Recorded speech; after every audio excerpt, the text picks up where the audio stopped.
అందులో పెడుతూ ఉంటాను కామెంట్స్లో పెట్టి రాస్తాను. నచ్చలేదని రాసిన వాళ్ళు కూడా ఉంటారు. అది వాళ్ళకి నచ్చకపోవచ్చు కదా, అందరికీ నచ్చుతాయని మనం అనుకోకూడదు.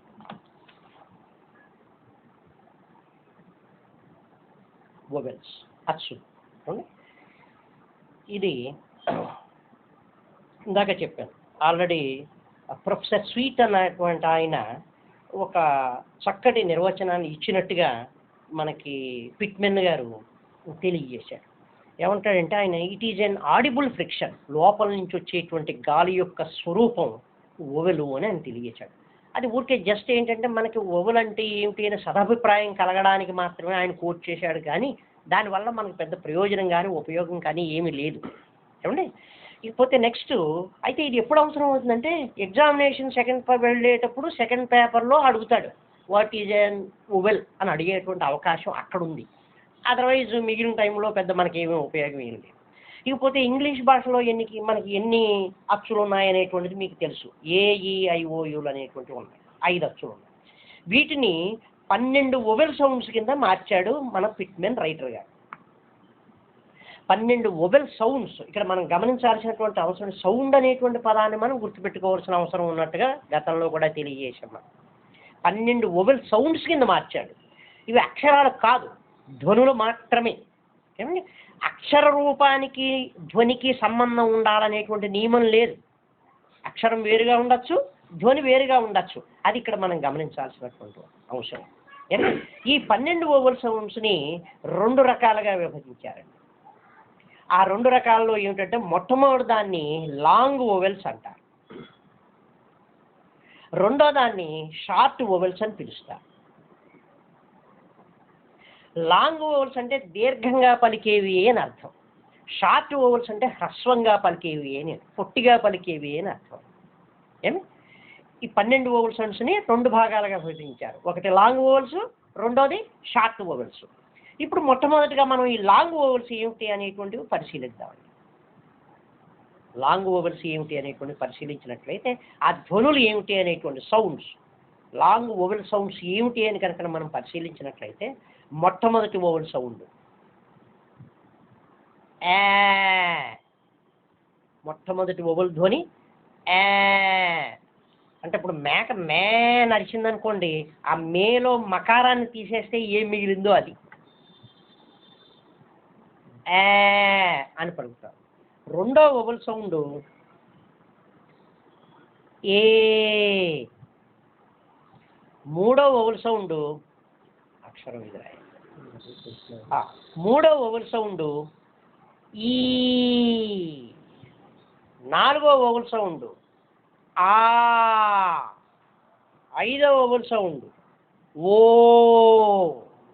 ఆరో ఓవెల్ సౌండ్ ఊ అని పలుకుతాయి. మొట్టమొదటిది ఏ, 2 ఏ, 3 ఈ, 4 ఆ, 5 ఓ, 6 ఊ. అవి ఓవెల్ సౌండ్స్. ఇవి లాంగ్ ఓవెల్ సౌండ్స్ అంట. ఇకపోతే నెక్స్ట్ షార్ట్ ఓవెల్ సౌండ్స్ ఉన్నాయి. ఇవి కూడా 6 ఉన్నాయని మనం చెప్పుకున్నాం, మొత్తం 12 కాబట్టి. ఈ షార్ట్ ఓవెల్ దగ్గరికి వచ్చినట్లయితే మొట్టమొదటి ఓవెల్ ఏ. ఏమి రెండో ఓవెల్ సౌండ్ ఏ. మూడోది ఈ. నాలుగోది ఆ. ఐదోది ఆ. ఆరోది ఊ. మొట్టమొదటిది షార్ట్ ఓవెల్ సౌండ్ ఏ కాదు. ఇక్కడ అక్షరానికి ఓవెల్ సౌండ్కి సంబంధం లేదు. అక్షరం ఇక్కడ ఏ అని కనిపించవచ్చు, దాన్ని ఏ అని పలకడానికి మనకి సరిపోదు. దాన్ని రెండోది ఏ, మూడోది ఈ, నాలుగోది ఆ. ఓ కాదు ఆ. ఇది ఆ అంటే ఆకి దిత్తం ఇస్తే అనుకోండి, ఆల్మోస్ట్ ఆల్ సెకండ్ అది. ఇది ఆ, ఇది ఆ, నెక్స్ట్ ఇది ఊ. అది ఇక్కడ గమనించాల్సినటువంటి అంశం. ఒక్క నిమిషం ఇస్తాను, కూర్చోమని. ఇలా వస్తున్నారా, కూర్చుంటారు. ఏమండి అలా ఏమండి. షార్ట్ ఓవల్ సౌండ్ మొట్టమొదటిది ఎ, రెండోది ఏ, మూడోది ఈ, నాలుగోది ఆ. ఒక అక్షరం చూడొద్దు, మనం ఓవల్ ధ్వనుల గురించి మాట్లాడుకుంటున్నాం. ధ్వనులే మాట్లాడుతాం. అక్షరాలకి ఓవల్ వాటికి ధ్వనులకి చాలా తేడా ఉంది. ఏమి అంటే దీన్ని ఆ, దీన్ని ఆ, దీన్ని ఉ, అది ఈ రకంగా. అంటే లాంగ్ ఓవల్ దగ్గరికి వచ్చినట్లయితే మొట్టమొదటిది ఏ, ఎ, ఏ, ఎ, ఈ, ఇ, ఆ, అ, ఓ, అ. గమనించాలి ఇక్కడ ఆ, అ, ఓ, అ, ఊ, ఉ. అవి సౌండ్స్. అంటే 12 ఓవల్ ధ్వనులు 2 భాగాలుగా విభజిస్తే లాంగ్ ఓవల్స్ 6, షార్ట్ ఓవల్స్ 6. ఈ ధ్వనులు ఈ రకంగా పలుకుతూ ఉంటాయి. చూడండి, మొట్టమొదటిది ఆ,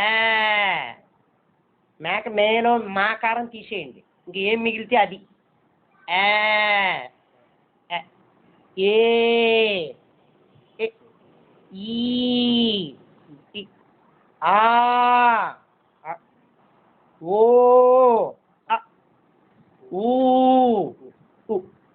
ఈ రకంగా. ఏమండి? ఈ ఓవల్ ధ్వనుల్ని మళ్ళీ తిరిగి 4 భాగాలుగా విభజించారు ఇలాగ. ఏమండి? మళ్ళీ తిరిగి 4 భాగాలుగా విభజించారు. ఒక్కొక్క దాంట్లో ఎన్ని ఉన్నాయి? 3 ఉన్నాయి. అవునా? అంటే ఇవి ధ్వనులు ఎలా రాయాలి అనే దానికి కావాలి కదా మనకి, దాన్ని పరిగణలోకి తీసుకోవాల్సి ఉంటుంది. అంటే సరే చూద్దాం, లోపల ఫోన్ వచ్చిందని మాట్లాడాలి. డాక్టర్ గారు అది అయిపోయింది, పూర్తి చేసాను. ఒక్క నిమిషం.